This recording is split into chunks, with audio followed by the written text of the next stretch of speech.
อยากได้ตรงนี้เป็นเผาทานเนาะไผ่ล่ะมาพวกเบิ้งไผ่ค่ะไผ่มาค่ะไผ่มาล่ะค่ะไผ่น่ะหันดิเบิ้งค่ะไผ่ค่ะเฮ้ยเมียเฮาน่ะเด้อเฮ้ยจะมาจะใส่น่ะใจเด้อบัดนี้ดีใจเลยนะเด้อฝุ่นหากระโจมบางยาเนาะว่าเมียคือว่าบ่มาเนาะโอ้เพิ่นดีใจแฮงพี่น้องเอ้ยเมียเพิ่นมาหาเนาะเมียหาแล้วน่ะเศร้าเลยเด้เงาเนาะหันนู้จบเลยว่าไปเอาน้ำให้เมียเขากันมาพี่น้องเพิ่นดีใจแฮงเด้อค่ะโอ้ไปเอาน้ำให้เมียกินเลยเมียเพิ่นก็มาเลยหวานเด้น้ำหันหวานเจี๊ยบสบายดีพี่น้องมื้อนี้ก็ได้มาหาบ่าวพวงคือเก่าเนาะพี่น้องเพิ่นอยู่เฮือนบ่หรือว่าไปไสเนาะมาหาเพิ่นคือเก่าเนาะพี่น้องโอ้เพิ่นกำลังฝ่าพืชเนาะโอ้ตกใจวะนี่สบายดีสบายดีเด้อเฮ็ดอีสังเลยเฮ้ยสิว่าสิเผาถ่านสิเผาทานบ่มื้อนี้นี่โอ้ยบ่ได้ไปไสบ่เลยเฮ้ยบ่ได้ไปใส่นาน่ะได้เวียกเลิกงานเบิดแล้วบ่โอ้ยจะมาจะใส่น่ะมาสัมภาษณ์ตอนนี้แหละมาแต่บ้านพวกพาพืชโอ้มาแต่เผาทานบ่มาแต่เสาร์นั่นนังเนาะมื้อนี้เนาะมาแต่เช้าแล้วมาหยอกมายามใส่ลูกไปใส่แล้วก็ว่าบ่เห็นเพิ่นดูเขาพูดแล้วเขาไปไหนเขาไปยังเลยเขาไปลิ้นอยู่ผู้เดียวได้ป่ะนี่ไงเพิ่น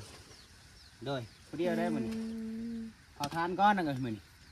เผาทานบ่โดยไปสิเผาทานนี่แหละบ่มีเวียกได้เนาะโดยเขาไปขายนี่บ่มานะเขาดังเองนี่บ่เขาดังเองไงนั่นจะมากับไพ่น่ะมาผู้เดียวโอ้พากระบอกอีกให้เคยยับจะกินแล้วบ่เขาน่ะกินแล้ว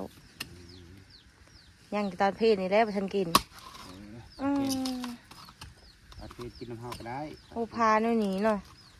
เลยเบิ้งพากันบาดนึง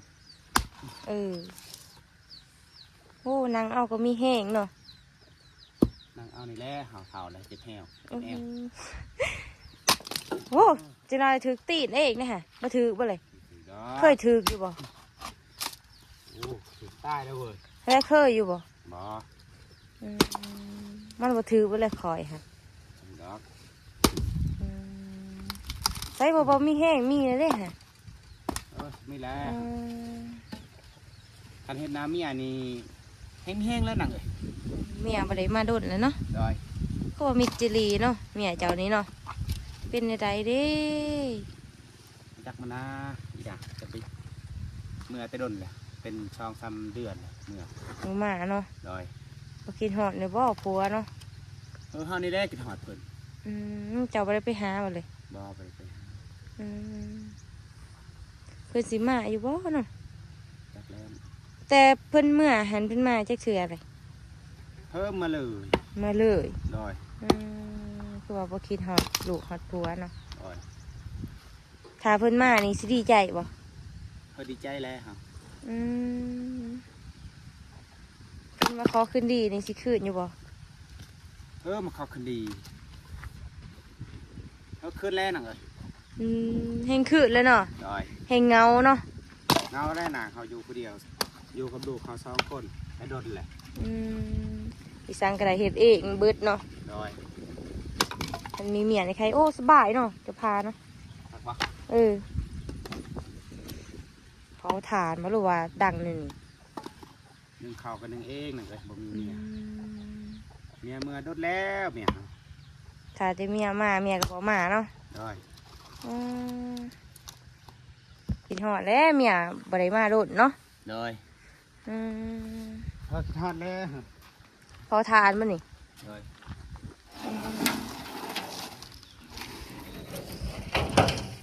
พอทานพี่น้อง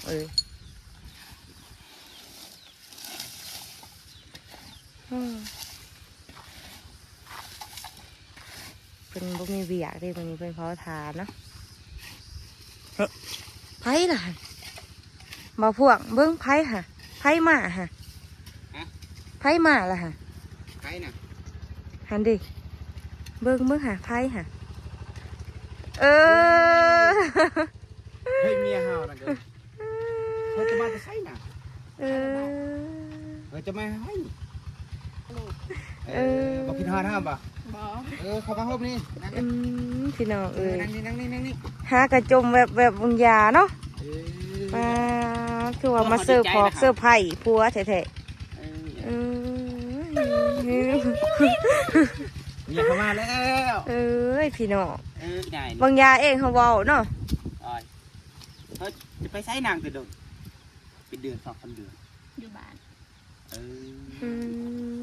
ม เฮ้ยบอกคิดทอดบ่ลูกเขา เป็นยังลมกันพี่น้องเอ้ย หอแรกนี่แหละมายามลูกอยู่ไซส์ละอีนาง เฮ้ยนางยังเข้าไปนะไอ้ที่น่ะไปขึ้นเนื้อนะติ เพิ่นส่วนขึ้นเฮือนแล้วพี่น้องเอ้ย เมียเข้ามาแล้วดีใจเด้อวันนี้ดีใจแล้วนะเอ้ย พูดหากระโจมบางยาเนาะว่าเมียคือว่าบ่มาเนาะเมียเพิ่นก็มาแอบมาเซอร์ไพรส์ผัวพี่น้องพาขึ้นเฮือนเลยมันนี้ เอาดีใจแล้ววันนี้ ดีใจเลยเนาะบ่ได้อยู่ผู้เดียวเนาะบ่แม่นเมียมายามซื่อๆจ้า วัน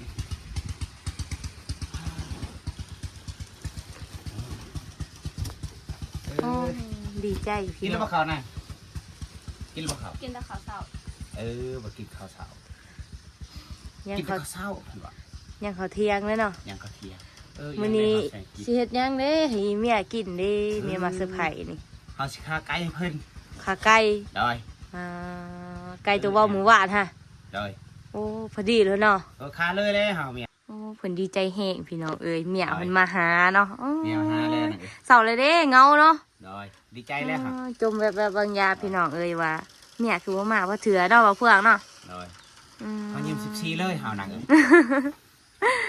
เรากินหอดเจ้าแห้งได้หันน่ะ ได้ มือวานหันนู้จมเลยว่า ไปเอาน้ำให้เมียเขากัน มาพี่น้องเพิ่นดีใจแห้งได้ค่ะโอ้ไปเอาน้ำให้เมียกินเลยเมียเพิ่นก็มาเลยเด้พี่น้องโอ้บ่ได้มาโดดเนาะนางเนาะเป็น2-3 เดือนแล้วเนาะเพิ่นเมื่อดนเลยพี่น้องปุ่นผัวเพิ่นก็ดีใจเฮ้แต่ละเทื่อใส่แต่เมียมื้อนี้เพิ่นไปเอาเองพี่น้องเอ้ย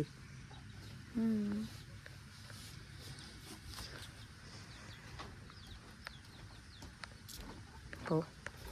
เอาดิน่ะกินน้ำดิ เนาะ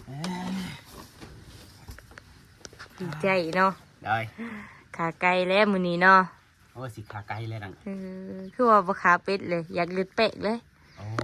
ถ้าเบิ่งเมียเจ้าอยากบ่เลือดเป็ด ไปเอาให้กินปีใหม่นั่งเอ้ย บ่ ได้เด้ ปีใหม่นี่ให้สลองใหญ่แล้วเนาะ ได้ บ่ได้ลินแล้วผู้เดียวปีใหม่ เอาได้น่ะกินน่ะ ยินให้เมียในที่เลย เอาไปกินให้เมียกัน หวานเด้น้ำหัน หวานเจี๊ยบเว้ย เสพแล้วเนาะ ได้ น้ำจากก็เป็นน้ำหวานแล้วบัดนี้ เฮาดีใจเลยนั่งเอ้ย ดีใจแฮงเพิ่นว่า เป็นอะไรของผู้ซึก โอ้ดีใจเลย เป็นแบบกระปีกระเป๋าเนาะ เลยตื่นเต้นโดนครับ โอ้ดีใจแฮงเนาะ เฮาก็กินคือกันนั่นน่ะเฮา โอ้อยากคือกัน ได้ ว้า เมื่อยพาพืชบางยาบ่พี่น้องเอ้ยเนาะเคยเห็นอันนี้เขาก็มีความสุขคือเจ้าเลย ได้ มีความสุขแทนเราเลยเนาะ อีนางเจ้ายังอยู่ดีมีแรงบ่ตูดฮะลูกเฮายังวะ ยัง ไปโรงเรียนเลย ไปโรงเรียนแล้ว มันเฮียนมาได้เลยเฮียนปะนึงบ่นานตูดเฮา เรียนป .1 บะอพัดเด้ อภัทรอยู่ป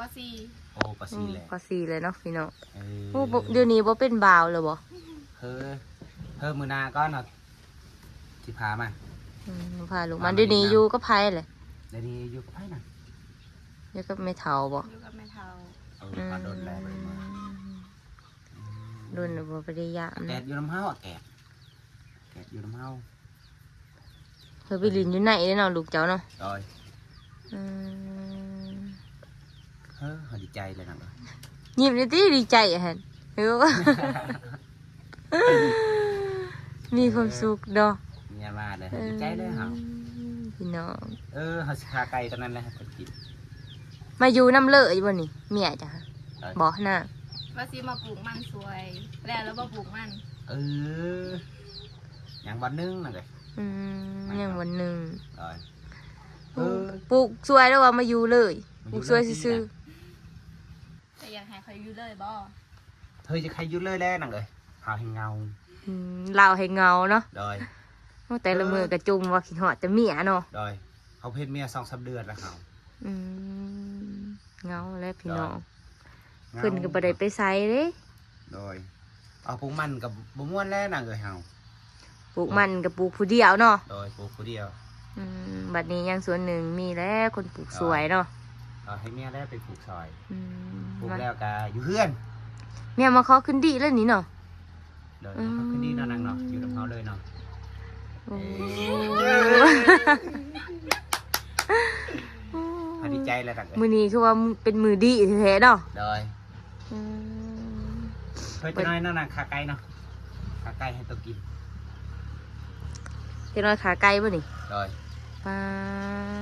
เป็นว่าตั้งกินข้าว สลองเมียมาบ่นี่ กินแล้วว่าข้าว ยังจะตอนเพศแหละ เห็นเนาะทุกคน สลองเมียมาบ่นี่ rồi แต่ละมือเพิ่นกินแจวได้หันน่ะ rồi แต่ละมือเขากินแก้วเขา กินแต่แจวมีไก่ก็ยังบ่ขา rồi ผัดเจ้ามามื้อนี้เพิ่นว่าขาไก่ผุ่นป้า จงให้เมียเขากินเด้ ความดีใจแฮง เอาไว้ขาให้เมีย ป้าฮักเมียเนาะ rồi อืม มื้อนี้สิต้มไก่เลยเพิ่นกิน อืมต้มให้กินหรือว่าให้เมียต้ม เฮาแล้วสิต้ม เออป้า ไปประเทศหน้าหนังไปประเทศได้เวียด ป้ามื้อนี้นี่บ่ rồi เออ ไปประเทศ มีแต่เฮาสิเฮ็ดเอง เออป้า อย่าเพิ่นมาปะเฮาอีก เออ พี่น้อง rồi อาใจเพิ่นเด้นั่นเอ้ย เออ ได้เมีย ยังหนุ่มเนาะ มียสว rồi เฮาต้องเอาใจเด้ บ่ป้าให้ไปอีกแล้วบัดนี้เนาะ บ่ไปเด้อนางเด้อบัดนี้เด้อบ่เมื่อได้เด้อ อืม เด้อโอ้ไปเฮาเงาแล้ว คือสิว่าเมื่อแล้วล่ะเนาะ rồi เพิ่นมาอะไรได้พี่น้อง บัดนี้ม่วนแล้วเฮา มีความสุขแล้วเนาะวันนี้เนาะ ได้ บ่เหงาแล้วเนาะ rồi อืม โอ้คันบ่เฮาก็อยู่แต่กับลูกเฮา2 คน เหงาเนาะ rồi เงาแล้วเฮาบ่มีผู้ปากผู้ลมนำบัดนี้คักแล้วนางเอ้ยเฮาอยู่ร่วมกันบัดนี้ ดีใจเนาะพี่น้องเนาะ rồi ยิ้มเปื่อยๆเลยเนาะ เขาดีใจแล้วเฮา แควบ่แห้งเบิดแล้วบ่ เฮ้อเขาจะว่าได้นะจ๊ะ อันนี้ยิ้มเลยเด้ rồiยิ้มเลยแล้วเฮาโอ้คันบ่เงานางเอ้ยเฮา เหงาเลยเนาะ rồi นี่บ่เหงาแล้วเนาะ rồi เศร้าเลยเหงาโอ้ยได้อยู่กับเมียเลยเดิเมียเพิ่นก็มาเซอร์ไพรส์พี่น้องเอ้ย มาแบบ มาแบบบ่บอกบ่กล่าวพุ่นน่ะ rồi มาแบบบ่บอกเฮาสิโทรหาเฮาก็บอก เนาะมาเซอร์ไพรส์แล้วเนาะ rồi อืม นี่แหละเฮาบอกให้ถ้าเอาให้หัน บ่เฮ็ดเนาะ แล้ว บ่ว่าที่เราสิไปนำอยู่ให้ เฮ้อจะไปบ่นางอยู่ให้คันว่าใครเอาให้เพิ่นบ่ไปเพิ่นว่า เอาเนี่ยบ่เห็นจักออกให้ตัวใดเนาะนางเนาะบอกไป นอนถ่ายอยู่เพื่อนน่ะ มาทายเพื่อนนาง มันมาแห่งเซอร์ไพรส์และให้นอนท่าซับ เด้อ ได้ปิดคลิปสำนีพี่น้องเอ้ยตอนเพลงสิถ่ายอัปเดตให้เบิ่งอีก เนาะ เนาะ หาเฮ็ดแต่เพื่อน เพิ่นสิเฮ็ดไก่เอาเฟืองพี่น้องเอ้ยว่าสิเป็นแนวใดเนาะติดตามคลิปต่อไปเนาะพี่น้องเนาะว่าสิเป็นแนวใดเนาะ ตัดหับเมียใหม่ตัดหับเมียเก่า เพิ่นดีใจฉันบ่ผิดพี่น้องเอ้ย โอ้ดีใจจะรวมออก มันอกมันเน้นในอกเนาะเอาปิดคลิปไว้สำนีพี่น้องเอ้ยฝากทุกคนกดไลค์กดแชร์ในเด้อพี่น้องบ๊ายบาย rồi